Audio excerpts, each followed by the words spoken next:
In Athens, sometime around 360 BCE, a man in his late 60s sat down to write a dialogue about the ideal state. His name was Plato. He had already written the Republic. He had already outlived Socrates, his teacher, executed decades earlier by the very city Plato was now writing in. He was, by this point in his life, one of the most respected philosophers in the ancient world. And in this particular work, a dialogue called Timaeus, followed by an unfinished companion piece called Critias. He included a story. He wrote about a magnificent island civilization, larger than Libya and Asia combined, positioned beyond the Pillars of Hercules, in the ocean we now call the Atlantic. A civilization of concentric rings alternating water and land, engineered canals, temples of orichalcum, and armies of extraordinary size. A civilization so advanced, so powerful, that it nearly conquered the entire Mediterranean world. And then, he wrote, in a single day and night of misfortune, the island sank beneath the waves and disappeared entirely. He called it Atlantis. Here is what I want you to understand before we go any further. Every single thing you have ever heard about Atlantis, every documentary, every book, every conspiracy theory, every claim about advanced ancient technology or a lost golden age of humanity, all of it traces back to these two documents, written by one man in Athens in the 4th century BCE. There is no earlier source. There is no older civilization that told this story first. There is no archaeological site anywhere on Earth that has ever been conclusively identified as Atlantis. There is only Plato and the story he chose to tell. We are only at the beginning of this one. This is Abyss Files, and there is a story like this every week, the kind of story where the line between philosophy and history gets so blurred that entire civilizations spend centuries arguing about something that may have been invented to make a point. If you have not subscribed yet, now is the time. 1. Here is what I want you to understand about the primary sources, because this is the part of the Atlantis story that gets lost the most often. There are exactly 2 texts in the historical record that describe Atlantis. Both were written by Plato. Both come from roughly the same period of his life. The first, Timaeus, contains the introduction of the story, delivered through the voice of a character named Critias, who claims the tale was passed down through his family, originally brought back from Egypt by the Athenian statesman Solon nearly 2 centuries earlier. The second text, called Critias, was meant to expand on the story in greater detail. It describes the geography of Atlantis, its ring-shaped canals, its temple to Poseidon, its wealth of metals, its agricultural abundance, its military structure. And then, mid-sentence, the text stops. Critias is unfinished. Plato never completed it. Scholars do not know why, whether he died before finishing it, lost interest, or intended to return to it later, and never did. The dialogue simply ends, mid-thought, with the description of Atlantis still incomplete. This matters enormously, and here is why. Every subsequent Atlantis theory, every claim about its true location, every attempt to identify what really happened, is working from a story that was never finished by the person who invented it. We are debating the ending of a book whose author never wrote the ending. Let that sit for a moment. No Egyptian temple record has ever been found describing Atlantis. No Greek text older than Plato mentions it. No archaeological inscription, no clay tablet, no papyrus fragment from any civilization prior to the 4th century BCE contains any reference to a sunken island civilization beyond the Pillars of Hercules. The story begins with Plato. Full stop. 2.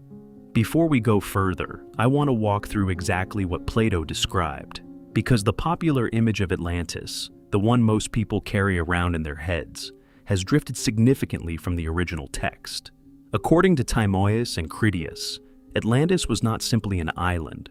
It was an entire geopolitical power, ruled by descendants of the sea god Poseidon, who had fallen in love with a mortal woman named Plato, and shaped the land around her home into a series of concentric rings, alternating bands of water and earth, connected by canals, with the royal palace at the center. The island itself, according to Plato, was larger than Libya and Asia Minor combined, a scale that, if taken literally, would make Atlantis larger than the entire Mediterranean basin itself. The civilization possessed extraordinary natural resources. Plato specifically mentions orichalcum, a metal he describes as second only to gold in value, gleaming like fire, used to cover the walls of the central temple. To this day, no one knows definitively what orichalcum actually was. Some scholars believe it may have been a copper alloy, possibly similar to brass.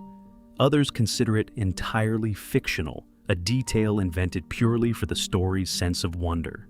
The Atlantean military, in Plato's account, was staggering in scale, tens of thousands of chariots, a navy of over 1,000 ships, an army numbering in the hundreds of thousands, organized into a rigid hierarchical structure across the island's 10 kingdoms.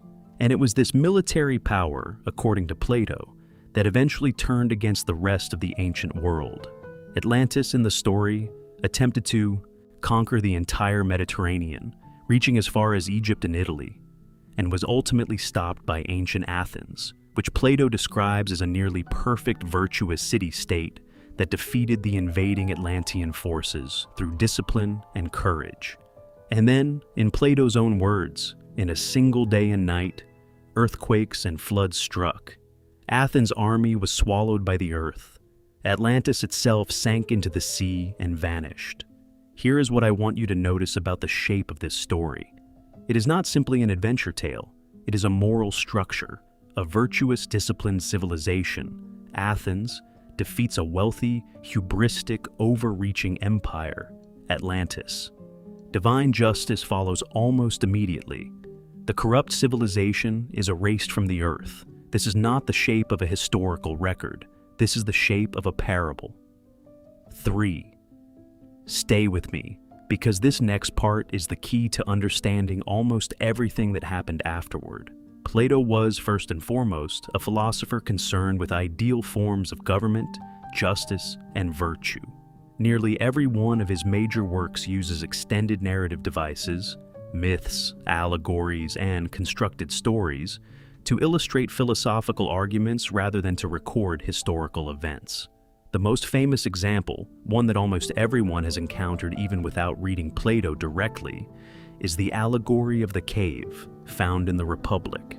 Prisoners chained inside a cave, mistaking shadows on a wall for reality, until one is freed and discovers the true world outside. No one, not a single serious scholar in over 2,000 years, has ever argued that Plato intended the cave to be understood as a literal, historical event. It is transparently, obviously, a philosophical device, a tool to illustrate an idea about knowledge, perception, and enlightenment. Here is what I want you to understand. Timaeus and Critias were written using the exact same literary tradition. The character of Critias explicitly frames the Atlantis story as instructive, a demonstration of what happens when a once virtuous civilization becomes corrupted by wealth and power, contrasted against an idealized, disciplined ancient Athens that Plato uses throughout his work as a model of civic virtue. In other words, many classical scholars believe Atlantis was never intended to be received as history at all. It was constructed specifically to make a philosophical point about hubris, virtue, and the fate of empires that abandon their founding principles. The Greeks had a specific term and tradition for this kind of constructed narrative, what later scholars have called the noble lie, a story presented as if true, designed specifically to convey a moral or civic truth rather than a factual one. Plato uses this technique openly elsewhere in his writing, including notably within the Republic itself, where he explicitly proposes that a founding myth be told to citizens to reinforce social cohesion, and calls it, in his own words, a lie, though a beneficial one. This is the context Atlantis was born into, a philosophical tradition where invented stories, framed as ancient and true, were an accepted and common tool for teaching. And for nearly 2,000 years afterward, That is largely how Atlantis was treated within serious philosophical circles, as allegory, not archaeology. Here is what I want you to understand about why that changed. 4. For most of the 2 millennia following Plato's death, Atlantis was, for the most part, exactly what he seems to have intended it to be: a philosophical footnote. Ancient commentators like Crantor, writing shortly after Plato, reportedly treated the story as historical, but this view was far from universal. Aristotle, Plato's own student, arguably the most influential philosopher in the ancient world after Plato himself, is credited with a much more skeptical assessment. Later writers attributed to him a phrase that has echoed through the centuries: the man who invented Atlantis also destroyed it, simply by ending the story with its disappearance, conveniently removing the one piece of evidence that could have been checked. Through the medieval period, Atlantis received relatively little serious attention. It survived primarily as a literary curiosity, referenced occasionally by scholars working through Plato's complete texts, but it was not treated as a live historical mystery in the way we understand it today. That began to change during the Renaissance, when the rediscovery and translation of classical texts across Europe reignited interest in nearly everything the ancient Greeks and Romans had written, including Timaeus and Critias. And crucially, this rediscovery coincided almost exactly with an explosion in European geographic knowledge. Columbus reached the Americas in 1492. Suddenly, an entire hemisphere previously unknown to Europeans existed on the map. And Plato had written about a lost continent, sunk beneath the Atlantic, in the exact region where ships were now discovering new land. The timing could not have been more suggestive. 16th and 17th century scholars began proposing with increasing seriousness that Atlantis might correspond to the Americas themselves, or to islands somewhere within the Atlantic that had simply not yet been located. Atlantis shifted gradually from allegory to hypothesis, from a philosophical device to a genuine, if speculative, geographic mystery. But the transformation that truly defined the modern Atlantis phenomenon, the moment the story became something closer to a movement than a historical curiosity, did not happen until the late 19th century. 5. In 1882, an American congressman and amateur scholar named Ignatius Donnelly published a book titled Atlantis, the Antediluvian World. Here is what I want you to understand about the significance of this single publication. Donnelly was not a classicist. He was not an archaeologist. He was a politician and self-taught researcher, and his book made an argument that went far beyond anything Plato had ever written. Donnelly proposed that Atlantis was not merely real, but was in fact the origin point of nearly all advanced human civilization, that the Egyptians, the peoples of Mesoamerica, and other ancient cultures had all inherited their knowledge of agriculture, metallurgy, and architecture from Atlantean refugees who scattered across the globe after the island's destruction. The book was an enormous popular success. It went through numerous editions and was read across both the United States and Europe. And its influence proved to be extraordinary, because Donnelly had done something Plato never did. He had converted a philosophical allegory into what appeared to be a comprehensive, footnoted, quasi-scientific historical thesis. This is the pivot point. Before Donnelly, Atlantis was primarily a subject for classical scholars and geographers speculating within relatively narrow bounds. After Donnelly, Atlantis became fertile ground for an entirely new genre, one that would soon absorb ideas about lost technology, ancient super-civilizations, and origins of human knowledge that had nothing to do with anything Plato originally wrote. Let that sit for a moment. A single book, written by a politician with no formal training in classics or archaeology, is largely responsible for transforming a 2,000-year-old philosophical allegory into the foundation of an entire alternative history movement that persists to this day. And what came next made the story considerably stranger. 6. In the decades following Donnelly's book, Atlantis was absorbed into the occult and esoteric movements that flourished across Europe and America in the late 19th and early 20th centuries. Helena Blavatsky, founder of the Theosophical Society, incorporated Atlantis directly into her mystical cosmology, describing Atlanteans as one of several root races in a spiritual history of humanity, possessing psychic and technological abilities far beyond anything in the conventional historical record. This is where the story takes its darkest turn. In Germany during the 1920s and 30s, elements of this esoteric Atlantis mythology were absorbed into pseudo-scientific racial theories that would later be adopted in distorted form by figures within the Nazi Party. The idea of a lost, technologically and racially superior Atlantean civilization was twisted into propaganda supporting theories of Aryan racial origin.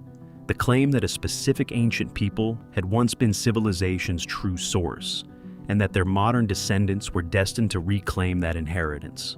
Here is what I want you to understand about how significant this turn actually was.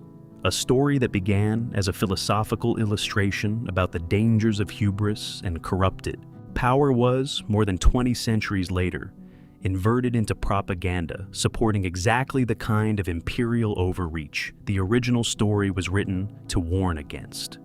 Plato's Atlantis was a cautionary tale about a powerful civilization destroyed by its own arrogance. The 20th century mythologized version became, in the hands of ideologues, a claim of inherited racial superiority. This is not a footnote in the Atlantis story. This is one of the primary reasons serious historians and archaeologists remain deeply cautious about engaging with popular Atlantis theories at all, because the modern mythology carries this history within it, whether contemporary enthusiasts are aware of it or not. 7. Here is what I want you to understand about the scientific search for Atlantis. It exists, it is taken seriously by legitimate archaeologists, and it points toward one specific candidate. But even that candidate does not fully match what Plato described. In the Eastern Mediterranean, around 1600 BCE, a colossal volcanic eruption occurred on the island of Thera, known today as Santorini. This was one of the most powerful volcanic events in recorded human history, ejecting an enormous volume of material and triggering tsunamis across the Eastern Mediterranean. The eruption devastated the Minoan civilization, centered on the nearby island of Crete, one of the most advanced Bronze Age societies in the ancient world, known for elaborate palace complexes, sophisticated art, and extensive maritime trade networks. Many archaeologists and historians consider the Thera eruption and the resulting collapse of Minoan civilization the most plausible real-world event that could have inspired, at some distance and through some degree of cultural transmission, the Atlantis story that eventually reached Plato through Egyptian and Greek oral tradition. The parallels are genuinely compelling. An advanced maritime civilization, a sudden, catastrophic destruction involving both earthquake and flood, a location within reach of Egyptian trade routes, which Plato's own narrative claims was the ultimate source of the story. But here is where the theory runs into difficulty. Plato's account places Atlantis beyond the Pillars of Hercules, meaning beyond the Strait of Gibraltar, out in the Atlantic Ocean itself, not in the Mediterranean where Thera and Crete are actually located. Plato also dates the destruction of Atlantis to roughly 9,000 years before Solon's visit to Egypt, placing the event around 9,600 BCE, thousands of years before the Thera eruption, and well before the rise of any known Bronze Age civilization. And the scale Plato describes, an island larger than Libya and Asia Minor combined, bears no resemblance to the actual size of Santorini or Crete, which are relatively modest islands by comparison. 8. Stay with me, because there is one remaining theory that attempts to resolve this discrepancy, and it comes down to a single, very human kind of error, a mistake in translation. Some scholars have proposed what has come to be known as the Solon error hypothesis. According to Plato's own account, The story of Atlantis was originally told to the Athenian statesman Solon by Egyptian priests, recorded using Egyptian numerical systems, and then translated into Greek. Egyptian numerical notation at the time relied on symbols for specific quantities, and some historians have suggested that a symbol representing 100 may have been mistranslated or miscopied as a symbol representing 1,000 somewhere along the chain of transmission from Egyptian records to Solon, to Plato's family, to Plato himself. If this error occurred, every measurement of scale within the Atlantis story, its size, its population, its date of destruction, the size of its military, would be off by a factor of 10. Under this theory, an event originally dated to roughly 960 BCE, rather than 9,600 BCE, would place the story much closer to the actual era of the Thera eruption and the fall of Minoan civilization. A landmass 1/10 the size Plato described would be far closer to islands the actual size of Crete or Santorini. This is admittedly speculative. There is no surviving Egyptian document confirming this exact error occurred. It is a hypothesis constructed specifically to explain why the most plausible historical candidate for inspiring the Atlantis story does not otherwise match Plato's numbers, but it remains one of the more intellectually serious attempts to bridge the gap between what Plato wrote and what the archaeological and geological record can actually support. Here is where we have arrived, after tracing this story across more than 2,000 years. We know with certainty that the story of Atlantis begins with Plato, in Athens, in the 4th century BCE, embedded within a philosophical tradition that regularly used invented narratives to illustrate arguments about virtue, justice, and the corrupting nature of unchecked power. We know that for much of its early history, this story was treated by serious scholars as exactly that. An allegory, not a historical record. We know that its transformation into something resembling genuine history came centuries later, accelerated by the age of exploration, and then radically amplified by a single 19th century book written by someone with no formal training in the subject. We know that this popularized version was subsequently absorbed into esoteric movements, and in one of history's darker turns, was distorted into ideological propaganda that inverted the very moral the original story seems to have been written to convey. And we know that the most credible scientific candidate for a real historical event behind the story, the eruption of Thera and the collapse of Minoan civilization, is compelling in its parallels, but does not cleanly match the specific details Plato recorded, unless we assume an error was made somewhere in a chain of translation that occurred thousands of years ago and left no surviving trace to confirm it. That is everything we actually know. What we do not have is a verdict. We do not have an archaeological site anyone can point to and say, with confidence, this is Atlantis. We do not have a way to determine with certainty whether Plato was recording a distant cultural memory of a real catastrophe or constructing, deliberately and skillfully, exactly the kind of philosophical allegory he used throughout the rest of his work. Both explanations are supported by real evidence. Both leave real questions unanswered. We are not going to tell you which one is true. Plato wrote a story about a civilization that reached too far, grew too proud, and vanished in a single night, leaving behind nothing but the account of the person who told it. More than 2,000 years later, we are still arguing about whether that story was a warning, a memory, or simply a very well-constructed idea that refused to stay contained within the book it was written in. The surface is not the whole story. It never was.